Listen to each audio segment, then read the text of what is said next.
Former White House Communications Director Anthony Scaramucci joins me. And if for those who watch the show regularly, you know Anthony and I have a bet on who's going to be the president starting January 21. I say Trump. Anthony says it's Joe Biden. And I think Anthony's coming on to concede the victory to me. Is that right, Anthony?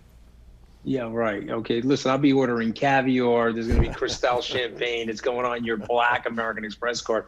I mean, you are so done here. It's not even funny. And by the way, like me, you're a fellow trader, so you're looking at the futures markets. You know it's impossible to get this thing done now.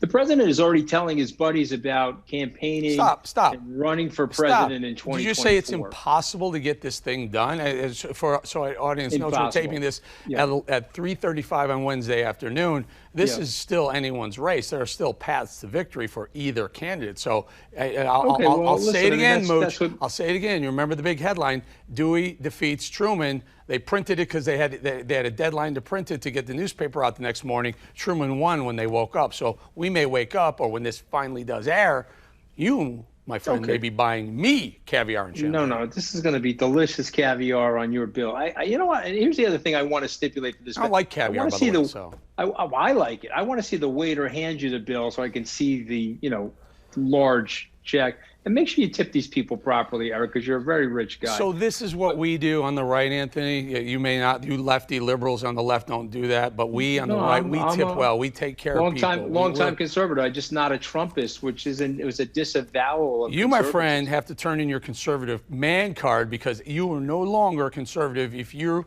are pushing for the guy who put conservative judges into seats across the country, including for $3.5 billion deficit Court spending. I'm not for racist invective on Twitter.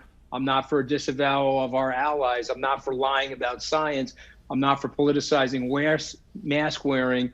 I'm not for destroying the U.S. economy due to my lack of crisis management skills and the bellicosity of my rhetoric and the incendiary nonsense. However, all of those things aside, I do want to congratulate the president on getting a very large popular vote total. Let's talk honestly. He got the second largest vote total in U.S. history. It was bigger than the Obama vote total in 2008.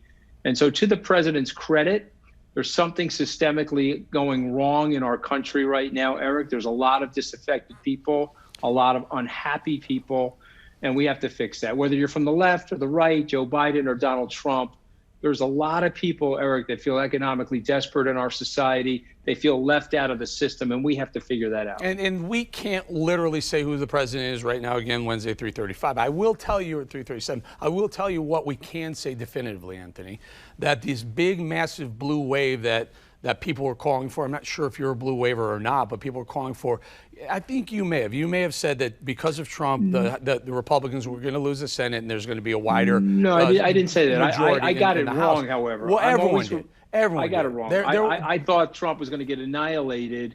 And what Trump is explaining to people is that the people are so unhappy in the country that they're really trying to send an anti-establishment message by voting for President Trump. And I have to respect that. And as I said, I applaud him for that vote total. You know, I sit here and you're a friend of mine, and I look at some of these, what do you guys, Lincoln Logs, what do you, Lincoln Project, whatever that group is, basically Republicans in name only, rhinos. It just drives me crazy because you guys got together, you're all pro-Trump, you're all conservative, you're all GOPers, and you took this guy, or we don't know yet, but you just went at it. You just kept axing the tree, and whether the Trump tree falls or not, it remains to be seen. But man, that is not good for the Republican Party or conservatism across America. Well, this is where we'll intellectually disagree. It most certainly is. Trumpism is a demagogic distortion of conservatism, Anthony, and the Republican Party. And could be 70 million people voted for the guy. 68 million as we speak right now. It could be 70 million people voted. It's a specter of danger.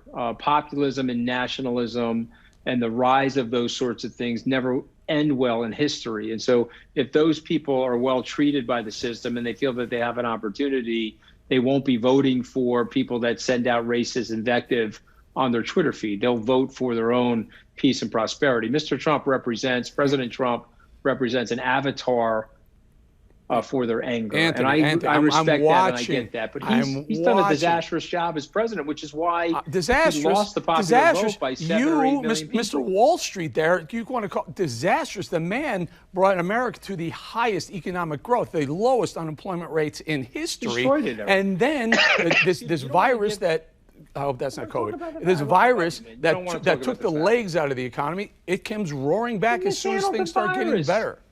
He mishandled the virus, and by the way, it did go up 33% because it fell off a cliff. It was like going over Niagara Falls in a barrel because he wouldn't listen to the epidemiology. He wouldn't listen to the scientists. He's, come on. And, this is one thing I do respect about you. When I go on Fox News now, they interrupt me after 30 seconds. You at least give me 45 seconds. So I'm like literally hugging you through the Zoom call here. Yeah, well, you at least let me speak. But I admire that. Low unemployment among minorities, low unemployment. Most Americans working in the history of the country under President Trump. Good Lord, I mean, how do you not embrace that? All of that. Let me do this. Because of the way he handled the presidency. He's the responsible person for the destruction of the U.S. economy. Not He's China? A responsible person. Not a China virus? You're going to blame it on Trump? No. The South Korean economy Who's to blame for the destruction of the Italian economy, or the Greek economy, or the German economy, or the British economy? The Greek economy is flourishing. The German economy is doing quite well. The Chinese economy is actually beginning a boom and a major resurgence. Yeah, at the expense of the rest of the world, Anthony, because guess what happened? They exported that virus and they hoarded PPE going into that whole thing. Stop it. We have it on record. We know this. Ask Peter Navarro. Hold on. Let me just do this.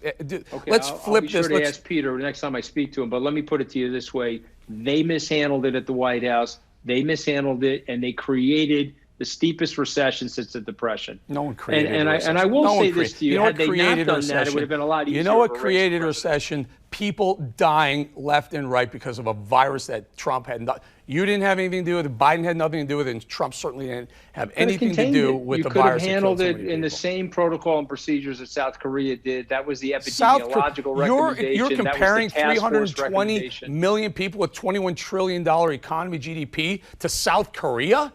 Oh, come on, Anthony, stop. Let's just do this. Here's what I want to do. I want to talk about their per capita the GDP military. Is almost near ours now, actually. And yes, I am comparing that because they listen to the science. Their economy's booming. They're out of the crisis. We're in the heart of the crisis. We have 70 or 80,000 people getting infected a day, 1,200 people dying a day. And I got to tell you, that is a lasting achievement of President Trump, that he was able to have super spreader events all over the country. Stanford University said he killed 700 people in these latest super spreader events, 30,000 new infections. And yet you're still able to get that amount of popular vote. I applaud him for that. The death rate is actually plummeting down. The number of people dying is flat while cases are going up. You and I are both wearing flag pins. We respect the flag. We respect the flag. We respect our military. Died yesterday, Eric. It's been about 1,000 for about 3 months. We respect the flag. We respect our military. Don't make light of it, though, man. Come on. Come on. It's 1,000 families. People that die. I'm not downplaying that. I'm saying you can quote 100,000 cases, but if the number of deaths is flat, that means I'll do the math for you. The numerator stays the same. The denominator gets bigger. Guess what? The ratio goes down. That's the math. Anthony, we're wearing flag pins. We respect the military. We respect the country. We respect the flag. President Trump stood up for the military. He pushed back against the NFL, the NBA, and Major League Baseball for kneeling for that flag. I watched the returns on election night with Navy SEALs, a group of Navy SEALs. 100% of them were pro-Trump. How do you walk away from that? Me? Yeah.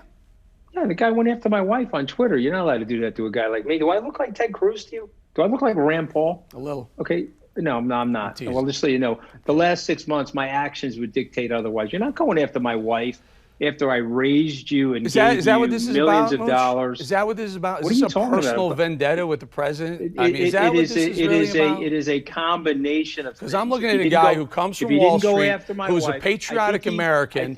All the things that should be important to Mooch. Go ahead, you talk. It's your show. Go ahead. Correct. All the things that should be important to you. Lower taxes, lower regulations, strong military, keeping our country safe. Those should be important to you, but you're pushing them away because a guy said something nasty about your wife, who I love, who's a beautiful woman and I love. By the way, you're not allowed to I raised the guy millions of dollars. I gave him 7 figures. I worked for him for over a year, hundreds of hours of media advocacy. Do not attack my wife on the presidential Twitter feed. I don't know MAGA guys who are in the middle of the country that say, oh, that was a good idea. That's something he should do, and that's an appropriate thing. Are you equivocating on this television show and saying that that was an appropriate thing for President Trump to do, to attack my suburban housewife on Twitter when he knew that her and I were almost divorced as a result of me working for him? Are you saying on the television right now that that was an appropriate thing? I said the opposite. I said your wife's a beautiful person, and I know her, and I love her, and that has nothing to do He's a disgusting sort of a guy, and he's leaving the White House on January 20th, and that'll be a very good day for America. And it'll be a very good day for the Republican Party. He may or may not be leaving on January 20th, but if he is leaving, I attributed that to these rhino Republicans like you and those Lincoln Project idiots, and Cindy McCain. Cindy McCain may be singly responsible for flipping Arizona. I like my heroes coming back from the dead. I like my heroes coming back from the dead to defeat demagoguery. That's how I like my heroes. I rebuilt the military, Anthony. Uncaptured. You might like your heroes uncaptured. I like mine coming back from the dead to defeat demagoguery. ISIS. Listen, Mooch, we'll figure it out over dinner. Me or you paying? Caviar man and his Cristal, and you better tip these people, Eric. I expect very big tip from you because you are loaded.